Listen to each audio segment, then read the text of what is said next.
Welcome to Georgia House Rules, the podcast that takes you behind the headlines and onto the front lines of the Georgia House Democratic Caucus. Get ready as Representative Karen Lupton breaks down legislative battles and policy fights in the State House and beyond. Let's hear what's happening this week on Georgia House Rules.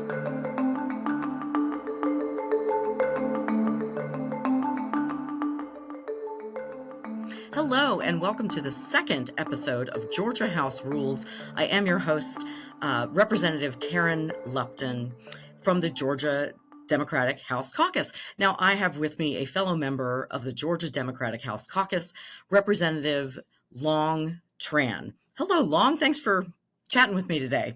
Hi, Karen. Happy to come on board. This is wonderful. We were talking a little bit before we started recording about you were talking to Cobb progressives in Cobb County, correct? Yeah. Yep. I went over to Cobb from DeKalb County to meet with some Cobb County progressives. Fantastic folks, fantastic volunteers there. They're very concerned about what's happening in our state and nationally, and they want to push back. They want to fight back, and we need to fight back. What sort of advice were you able to give them about something more, a little bit more tangible than just kind of sending an email or making a call?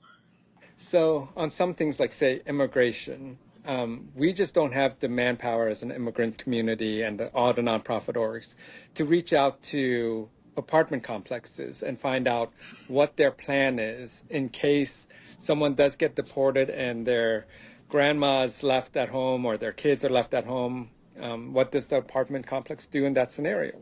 And so any help they can do with reaching out with apartment complexes, landlords, and creating a backup plan in case there is an immigration raid that happens off-site, outside of the apartment complexes or townhomes, kind of whatever they're renting, right? That there's a plan versus just a 10-year-old kid walking into the main office and they go, oh, we don't know what to do, we'll just call 911, and that tends to lead to defects. So there's alternative options that we can have in place, and they can have discussions with their tenants as to what to do should that scenario happen. And so, were there any lawyers there to give advice about what they can do? I was in a meeting several weeks ago regarding immigration with a bunch of lawyers speaking to people about certain things they could try to set up to help protect, say, their kids if something happened to them. not yesterday. No attorneys were there yesterday. So this is very generic stuff, not actual like specific, and it's definitely not anything that would cross the line into sanctuary. It's just informing their tenants and themselves as landlords what they could possibly be doing. That's great. I'm glad that you had such a good audience and people ready to take action in any way that they can to I don't want to say resist, but to care for people who can be affected by this, and not just the people who might get hauled off, but the people they leave behind. These people are parts of families and businesses. They're connected. Absolutely.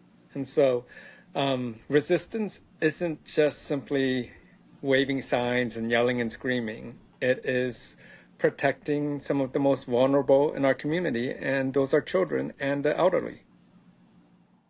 Absolutely. I love that because people are constantly asking, what do I do? What do I do?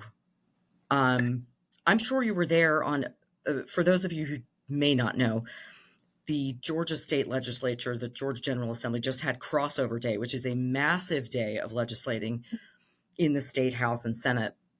We stayed until 11 o'clock at night. We were in session for 13 hours with, little breaks for lunch here and there. But we were there passing bills, wrangling with what was coming through.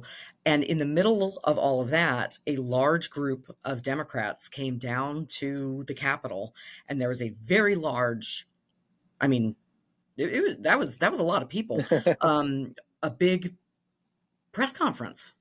Yeah. That was fantastic. Look, we passed 75 bills that day, and that's a record. And it's not like I want to celebrate 75 bills of bad bills, right? There's some good bills, some bad bills, some bills that they don't matter very much. And so, but we did go through 75 bills, and I don't want that to happen with a blind eye.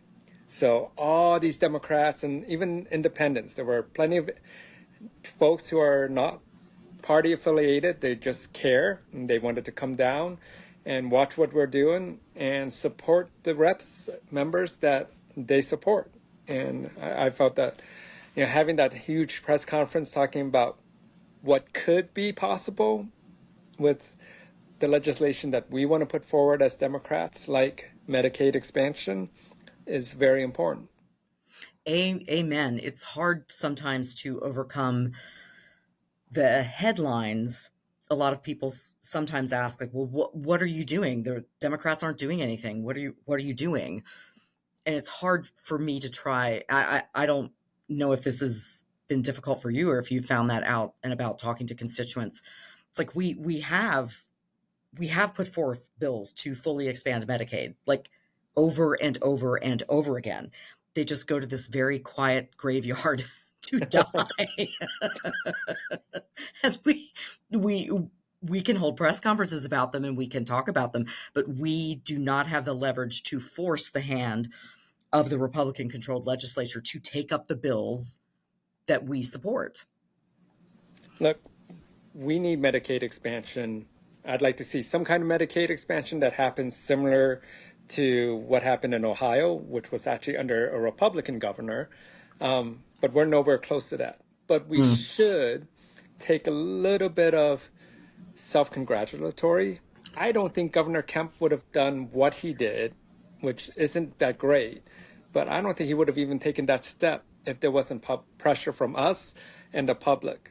And so we just got to keep up the pressure, keep going, and keep explaining to the public. We're going to keep fighting. We're going to keep pushing, even if it means that the other side only moves towards Medicaid expansion inch by inch. Inch by painful inch. Inch, yep. It can seem so painful sometimes to let people know that we're fighting, but it's slow progress. I had heard before, and you've always got your ear to the ground, Long. You seem to have like spies in every corner. I don't mean that in a bad way.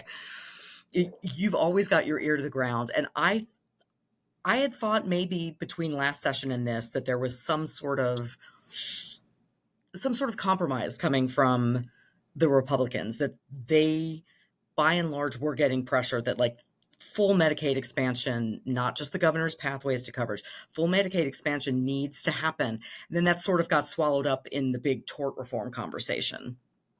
Do you have any idea what was happening with that conversation and why Medicaid is not on the table this session?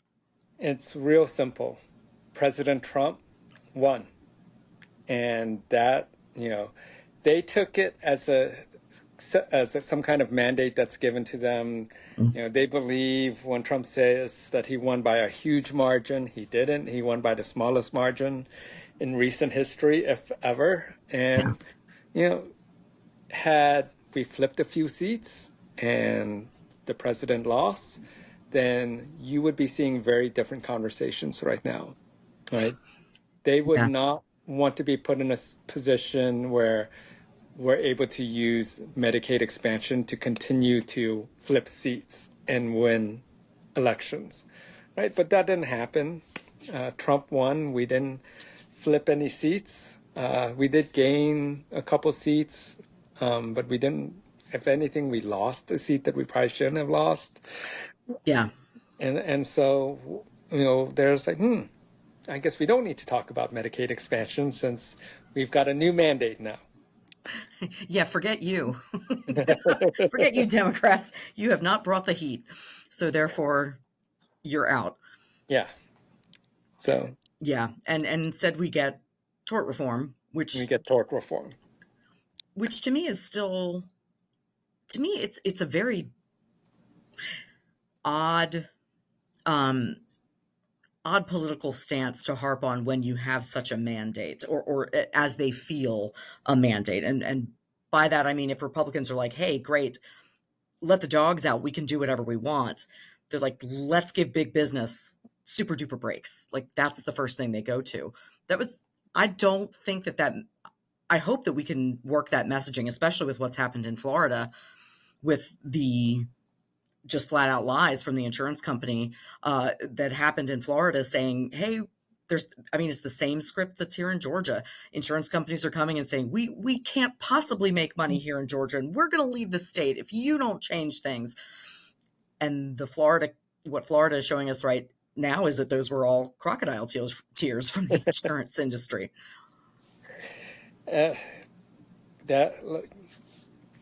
What's going on in Florida and Nebraska, and I'll talk about Nebraska briefly, but Florida, it's proven that tort reform doesn't work, right? It's not lowering rates. It's not as stable as some keep saying it is. And the companies are still leaving Florida. And so for us, we have to recognize how insurance companies pool their money. And part of the pooling of their money is the insurance that we pay, the premiums we pay in Georgia, is part of that pool of money that the insurance companies use to pay out claims within Florida, which is why our rates are going up. And that's not going to change if our premiums are constantly tied to a state that has hurricanes after hurricanes after hurricanes. That is so interesting. I heard you talk about these pools earlier this week, and I had no idea that was the case. I kind of thought that every state or every business sort of walled off their money into their own accounts. Can you explain that a little bit more? So it's kind of like what we do at the federal level, right? Where we collect all these taxes and then we dole out educational dollars to different states. California can fund its own education. Georgia cannot. And we see that with a lot of blue and red states.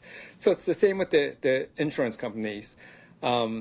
They need to be able to pull money and have that pot of money set aside to be able to pay out claims.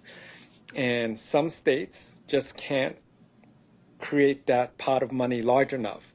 And Florida is a perfect example of that. So they expand that pot to include Georgia.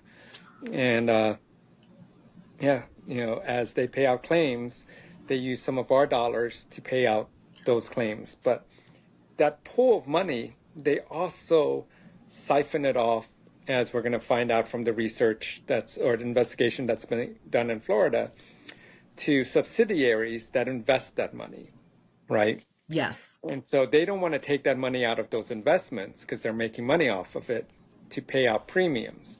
And so they're trying to say, look, we had this pot of money.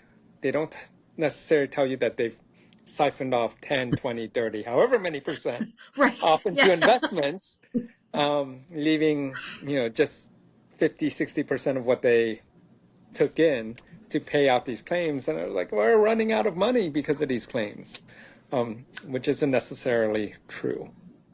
They've split it up. They've split it up and are making money on these things, on these subsidiaries. Yeah. Do you know what other states are tied together in pools? I mean, I'm guessing I'm just guessing from what you're saying, red and blue, that it's mostly in the South. Yeah, mostly in the South, the Midwest, the mountain regions, the Dakotas and whatnot. Okay. The lower population, right? The more density you have, the more policies and premiums you have, and that makes it easier to spread out the damages. And so, one of the things Georgia is facing right now from a property and casualty, we're talking about car insurance, is we have one of the highest rates of uninsured accidents in the nation. Interesting. And yet we refuse to give some kind of driver's permit so that undocumented folks can get insurance so that they can drive on our roadways. If you increase the number of policyholders by 10, 15%, you're going to see a little bit more stabilization, right? But yes, that's something we're not looking at. We're looking at preventing people from suing the the insurance companies and the businesses that violate the rules. Exactly. This is also fascinating to me because I'm not a business person at all. You are a business person. I am. My coffee shop's been hit with increased insurance premiums, even though we've never had a claim. Mm, And, at some point, if it gets too high, we can't afford to keep our doors open. All right. We can only raise our prices so much before customers are like, I'll just make my coffee at home instead of coming into Peachy. right. Yeah, Peachy Cafe, Norcross, Georgia. Hit it Yep. up.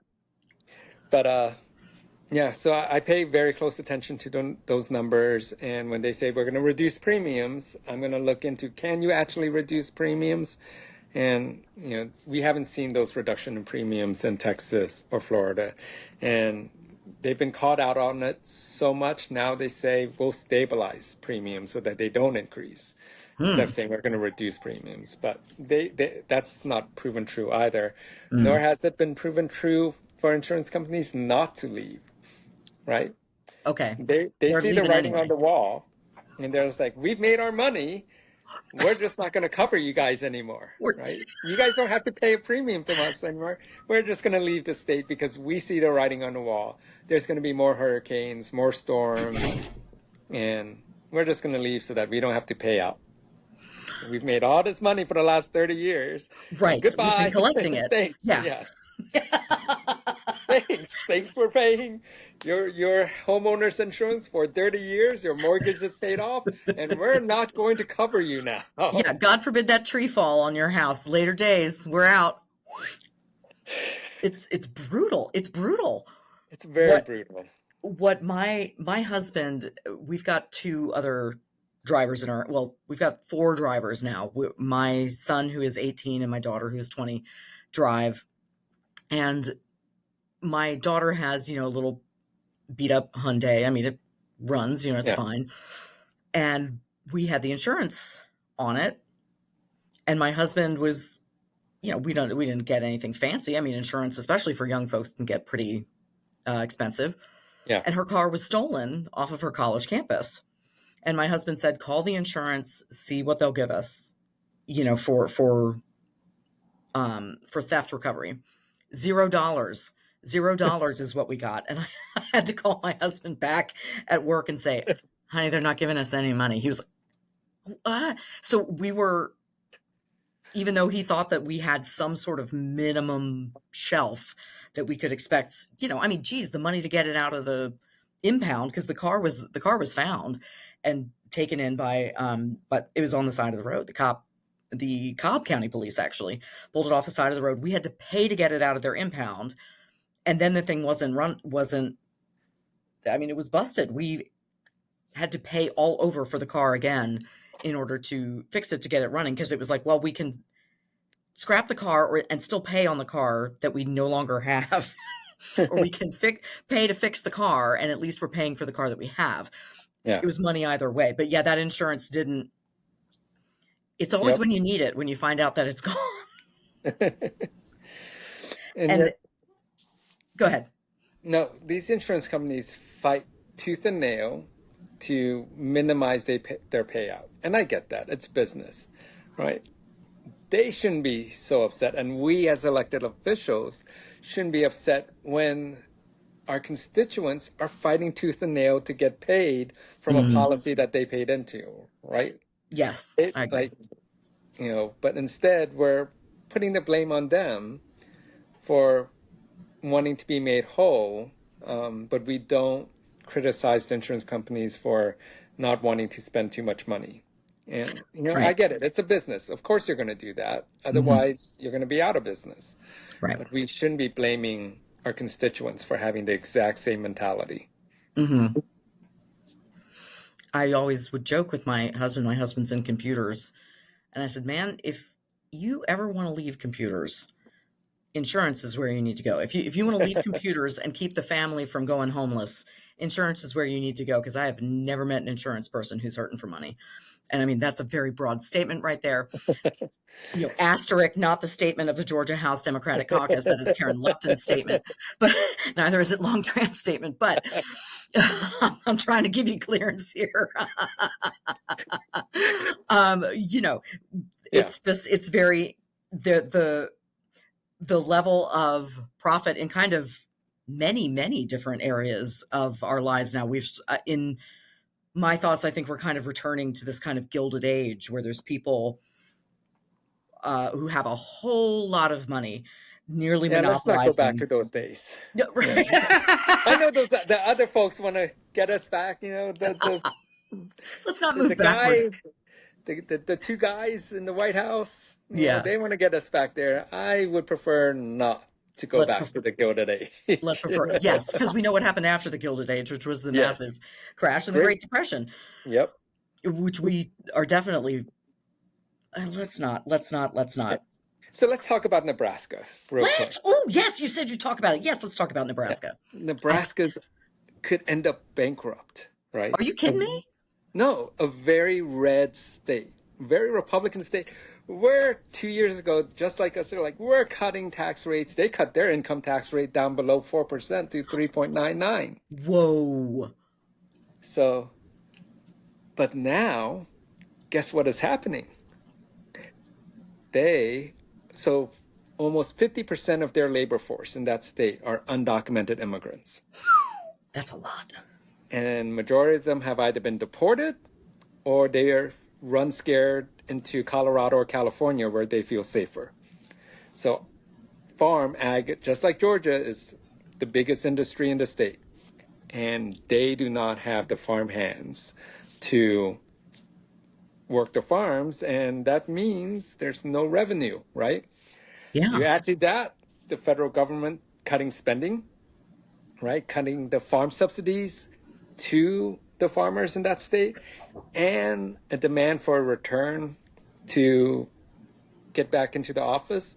So all those people who were watching Yellowstone and decided they were going to move out to Nebraska and Wyoming and work from home from there, they're having to come back to LA, DC, New York, because we're getting rid of work from home. So Nebraska's got all this loss of income and they're losing population. And now they're in the red by $300 or $400 million. Woo! And so they got to figure out, they're like, we can make cuts, we can do this and that. But sometimes when you make those cuts, it just increases the cycle. But what I love the most is they're like, those tax breaks we gave the wealthy, we might have to ask for that back. Let's rethink. Let's rethink. Except the wealthy is going to be like, yeah, we enjoyed our tax break the last few years. Right. If you raise our taxes, we're just going to leave. Yes. And so they are in a tough spot. There's no such thing as a free lunch. No. And I do not want to see Georgia in that same spot as Nebraska. And so we got to keep saying, you have this red state with the model of low taxation, supposedly government efficiency. And now they're on the verge of bankruptcy. Wow. Yeah. And of course was it on crossover day that we passed? Yeah, it was crossover day, wasn't it? Yeah, we took the income tax rate down from 5.39 down to 5.19 without meeting the benchmarks that we needed. Which Yeah. Yeah, the legislature set rules that said we'll cut this income tax level when we meet these marks. Right. We haven't met them, but they still brought the bill anyway. Well, what I don't get is the biggest mark for reducing it is a revenue projection from the governor's office. He could have met that benchmark. There's nothing for him to say, our revenue is going to increase by 3%, 5%, whatever the benchmark is, right? Instead, his revenue projection showed a decrease, so meaning we didn't meet the benchmark. But, yeah. far be it from me to mind read people. So, Especially not Governor Kemp. Lord.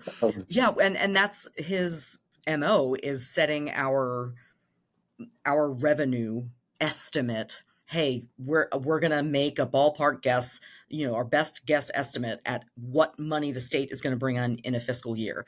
And he has consistently, lowballed it. as he would say, conservatively, said, we're only going to make this much. We're only going to make this much. And I'm not, as you know, as most people have heard about on the pages, the state itself has far, far more money in reserves than is needed, and yet still remains unused. Yeah. Sorry, I'm just gonna. And some part of me is like, thinks, did Kemp know, like, if Trump wins again, we're not getting any money ever again, and we're just going to have to, like, stuff our pockets full while the getting's good and hang on? Well, that's going to be the big question for him and the Republicans and the rural Republicans, because I think they thought that Trump was going to extend FEMA aid and that, we'd be getting more money from FEMA, and that is not the case. Trump basically said, hey, we appreciate you coming and asking for an extension, but no, you're not going to get an extension. So all those houses you see in rural Georgia with tarp on their roofs, yeah, we're not helping out with that. Yeah, they're going to stay that way. They're going to stay that way. Or, those people are going to be like, hopefully they'll be like, oh, well, if the federal government's not helping us and we've got over 15 billion in surplus, maybe you guys can afford to help us with a new roof. Yeah, instead of doling out $500 tax cuts that are gone the second, it's like a very light rain. It's evaporated as soon as it hits the ground. Instead of that, which is a proposal, actually getting people back up on their feet, because Helene tore the rural areas, and I mean, in Augusta and places like that, tore the state apart, and still needs, I dare say, billions of dollars in recovery money. They do. Have you visited rural Georgia lately? I have not since Helene. Not since session started, but I visited shortly after Helene hit, and around November, early December. Oh, wow. Shortly after election, I drove through. I went through Albany and Valdosta, Savannah, and so I drove through some of those areas, spent some time in some of those smaller towns, and they're hurt. They're legitimately hurting really bad, and I'm so sorry to hear it. Yeah, some of the decisions we make are going to have long-term consequences in those areas. People can only be hungry and broke for so long before they just walk away from it all and come to Atlanta homeless. Jeez. Right? If you have a house that's leaking water, turning moldy because there's no roof, at some point you're just kind of walk away, right? Yeah, at what point is it just a total loss? Yeah, and then you have no job, nothing else. And so you're just going to come to Atlanta because that's where the services for the homeless population are. Right. We see that with our suburban cities. They can't take care of their homeless. They don't have homeless shelters. They don't have drug addiction centers. Correct. And so all those folks, they make their way to Atlanta. And it's not because Atlanta's got some piss poor policy that creates homelessness. It's because we have the solutions, and people come here looking for those solutions. That's a really good point to make, that it's not a policy that exists in an urban area that creates homelessness itself, but the density of services. Representative Tran and I live not terribly far from each other. His district is just to the north of mine, and we exist actually at the extreme end. We live at the extreme end of one of the MARTA lines, one of the public transit lines that I like to say, MARTA, you can't, MARTA's motto should be, you can't get there from here. But I'm at the very last stop on that MARTA line is in Representative Tran's district, and the next to the last stop, and two stops previous are in mine. And we live in these smaller suburban spaces that don't have massive budgets, don't have those sort of services for people who are homeless. And God knows we've all heard the stories of cops just setting people on the MARTA and sending them downtown. Yep. Yeah, there's so much that we could talk about. Representative Tran and I came in the same class in 2022, but I believe Representative Tran has had a lot more experience with politics than I, and especially seeing things in a national sense and understanding where Georgia's place is in that. So I'm so glad that you've been willing to talk with us today and share some of your expertise, give us a bird's eye view of, or I shouldn't say bird's eye, I should say an insider's eye of insurance things, Medicaid, Nebraska especially. This is I gotta rename this episode. It's got to be like Nebraska and bankruptcy. It's got to be all about Nebraska. This is it's fascinating, and I'm so glad that you took the time to do this. I hope we haven't kept you too long. I know you have a busy schedule. That's okay. Life as a state rep, right? We're always busy, always on the go. Yeah, it's a Sunday, man. We're working. We're still doing it. Yep. Well, thank you so much, Representative Long, for joining us. And for everybody else out there, you know where to find us. Thank you for listening to this episode of Georgia House Rules with your host, Rep. Karen Lupton. We hope you've enjoyed our discussions today. Please keep the conversation going by finding us online at www.gahouserules.com or email us at gahouserules@gmail.com. Until our next episode, please follow us on Instagram, YouTube, and TikTok at GA House Rules.